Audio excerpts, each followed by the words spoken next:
हाँ।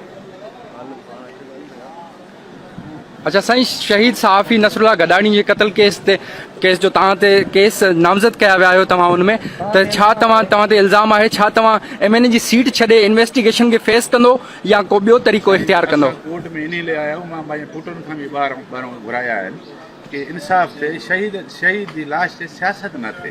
अच्छा, कौन सियासत कर रहा है, आपको क्या लगता है, कौन सी पार्टी? यहाँ से कोर्ट का फैसला हो जाए, मैं प्रूफ के साथ सब। अच्छा, वारिसन चयो आहे त तव्हां क़त्ल कयो आहे शहीद नसरुल्लाह गडाणी जो? जी जी। FIR में न हे उन्हनि खे पंहिंजो 164 जे तहत उन्हनि खां बयान करायो वियो आहे ग़रीबनि खे। वो सादा माण्हू आहिनि। आप क्या समझते हैं इस केस कत्ल केस में कौन मुलव्वस हो सकता है, किसने कराया है, जिन्होंने? वो भी इंशाल्लाह पता चले। ये सियासी कत्ल हुआ है, नाम हमारा खाम खाई ले रहे हैं। अगर वो हमें नहीं जानते थे, अगर हम लोग कराते तो पहले। अच्छा, इससे पहले जो जख्मी किया था आपके ही लोगों ने किया था, गाड़ी की भी वीडियोज आई थी उसमें, बेल होने थे उसके। इससे पहले जख्मी करने की वीडियोज आपकी आई थी?